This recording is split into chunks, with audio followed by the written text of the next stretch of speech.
ইন্টারনেটে তো আজকাল কত কিছুই না দেখা যায়, তাই না?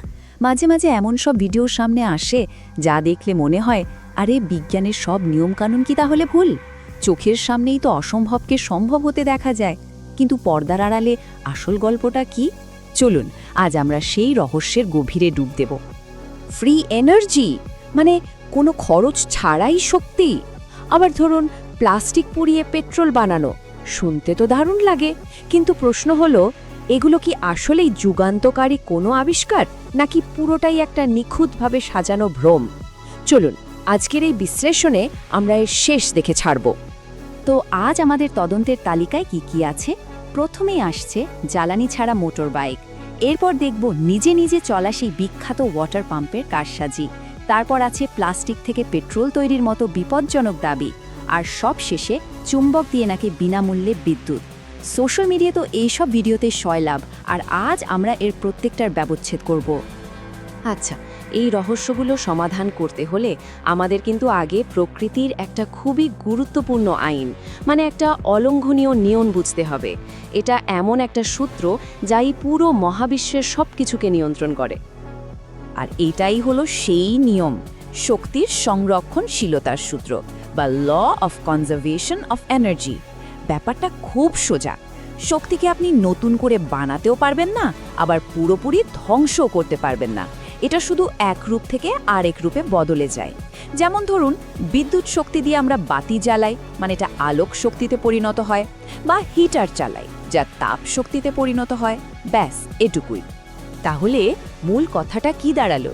যে কোনো কাজ করতে গেলেই একটা শক্তির উৎস, মানে একটা ইনপুট লাগবেই। একটা মেশিন বা যন্ত্র শুধু সেই শক্তিটাকে অন্য একটা রূপে বদলে দেয়, আর আমরা সেটার ফল বা আউটপুটটা দেখতে পাই। সোজা কথা, ইনপুট ছাড়া আউটপুট না, বৈজ্ঞানিকভাবে এটা একেবারেই অসম্ভব। ওকে, তাহলে বেসিকটা তো বোঝা গেল। এবার চলুন আমাদের প্রথম কেস ফাইলটা খোলা যাক।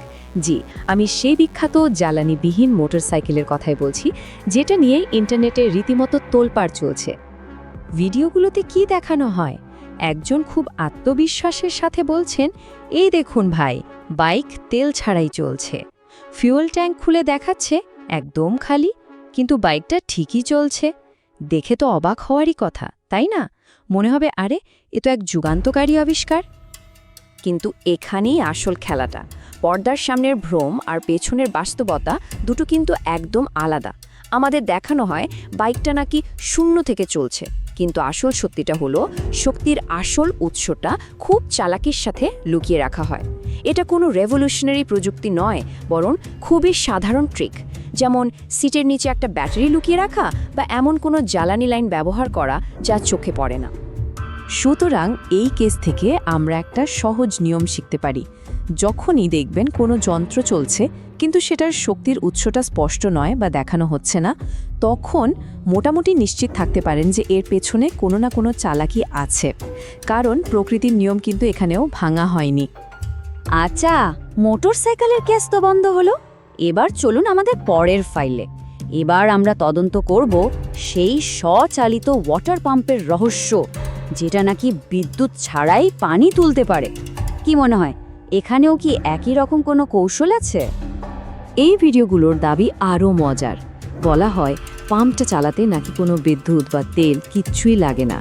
যে পানিটা পাম্প দিয়ে উঠছে সেই পানি দিয়েই নাকি পাম্পটা চলছে, মানে একটা চক্রের মতো।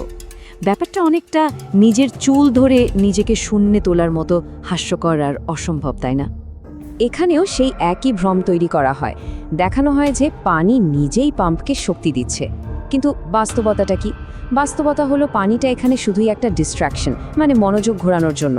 আসল কাজটা করে পাম্পের ভেতরে বা নিচে লুকিয়ে রাখা একটা ছোট্ট ব্যাটারি আর একটা ডিসি মোটর। এটা কোনো রকেট সায়েন্স না, বরং বেসিক ইলেকট্রনিক্সের একটা চালাকি। তো দুটো কেস আমরা দেখলাম। এবার আমরা এমন একটা কেস নিয়ে কথা বলবো যেটা শুধু একটা স্ক্যামই না, বরং মারাত্মক বিপজ্জনক। এই দাবিটা শুধু অবৈজ্ঞানিকই নয়, এটা আমাদের স্বাস্থ্য আর পরিবেশের জন্য একটা বিরাট হুমকি। এই ভিডিওগুলো হয়তো অনেকেই দেখেছেন। কিছু বাতিল প্লাস্টিক বা পলিথিন একটা পাত্রে রেখে গরম করা হচ্ছে, আর অন্য প্রান্ত দিয়ে ফোঁটা ফোঁটা করে একটা তরল পড়ছে। আর তারপরই সেই বিখ্যাত দাবি, এই দেখুন ভাই, একদম খাঁটি পেট্রোল। এই কথাটা যে শুধু একটা ডাহা মিথ্যা তাই নয়, এটা একটা ভয়ঙ্কর ফাঁদ। তাহলে আসল ব্যাপারটা কি? যা তৈরি হচ্ছে সেটা কি আসলেই পেট্রোল? একদমই না। এটা হলো প্লাস্টিকের ঘনীভূত বিষাক্ত বাষ্প থেকে তৈরি একটা তরল। পেট্রোলের মূল উপাদান মানে অকটেন এটার মধ্যে থাকেই না। ফলে এই জিনিসটা যদি গাড়ির ইঞ্জিনে ব্যবহার করা হয়, ইঞ্জিনের দফারফা হতে কয়েক মিনিটও লাগবে না। এটা কোনো শক্তির সমাধান তো নয়ই, বরং বাতাস আর পরিবেশকে বিষাক্ত করার একটা ভয়ঙ্কর উপায়। আর দেখুন, এই প্রক্রিয়ায় আসলে কি কি বিষ তৈরি হচ্ছে। এমন সব গ্যাস যা থেকে ক্যান্সার পর্যন্ত হতে পারে, এমন বিষাক্ত ধোঁয়া যা সরাসরি আমাদের ফুসফুসের ক্ষতি করে, সাথে তো কালো কার্বনের কালি আর পরিবেশের জন্য মারাত্মক সব বিষাক্ত পদার্থ আছেই। সুতরাং এটা যে জ্বালানি তৈরির কোনো নিরাপদ বা কাজের উপায় নয় তা আশা করি আর বলার অপেক্ষা রাখে না। তো আমরা 3টা আলাদা কেস তদন্ত করে দেখলাম, আর প্রতিটা ক্ষেত্রেই কিন্তু বিজ্ঞানের সেই মূল সূত্রটাকে পাশ কাটানোর একটা চেষ্টা করা হয়েছে। কিন্তু এখন আসল প্রশ্নটা হলো, এত কিছুর পরেও কেন এই ধরনের ভিডিও এত দ্রুত এত সহজে ভাইরাল হয়ে যায়? এই প্রশ্নটা কিন্তু খুবই জরুরি, কারণ এর উত্তরটা যদি আমরা বুঝতে পারি তাহলে ভবিষ্যতে এই ধরনের প্রতারণার ফাঁদে পা দেওয়ার সম্ভাবনা অনেক কমে যাবে। এর পিছনে আসলে আমাদেরই কিছু সাধারণ মানসিক দুর্বলতা কাজ করে। এই যে দেখুন, কারণগুলো বেশ পরিষ্কার। সবচেয়ে বড় কারণটা কি? বিনামূল্যে কিছু পাওয়ার আকাঙ্ক্ষা। আমরা সবাই চাই কম খরচে বা বিনা খরচে কিছু পেতে। এরপরই আসে বিজ্ঞানের বেসিক জ্ঞানের অভাব। এই অভাবের কারণেই কিন্তু মানুষ সহজেই এসব আজগুবি দাবি বিশ্বাস করে ফেলে। আর সাথে তো ক্লিকবেইট আর কনস্পিরেসি থিওরি আছেই, মানে সরকার ইচ্ছে করে এই প্রযুক্তিটা আমাদের কাছ থেকে লুকিয়ে রাখছে, এই ধরনের ষড়যন্ত্র তত্ত্বে বিশ্বাস। এতক্ষণ ধরে আমরা যা কিছু আলোচনা করলাম সব কিছুর সারমর্ম কিন্তু একটাই: এই সমস্ত স্ক্যাম, সমস্ত প্রতারণা টিকে আছে শুধুমাত্র প্রকৃতির একটা মৌলিক আইনকে ভাঙার ভান করে। আর এটাই হলো আমাদের চূড়ান্ত রায়। শক্তির সংরক্ষণশীলতার সূত্র এটা প্রকৃতির এক অমোঘ বিধান। এটা কোনো বানানো নিয়ম নয়, কোনো জাদুকরী আবিষ্কার, কোনো গোপন প্রযুক্তি, কোনো কিছুই এই নিয়মকে ভাঙতে পারে না।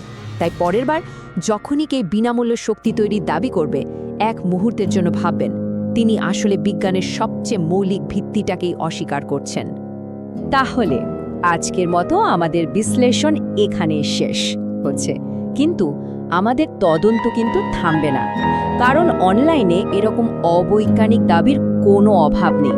কমেন্টে আপনারাই জানান পরের পর্বে কোন ভুয়া আবিষ্কারের মুখোশ আমরা উন্মোচন করব।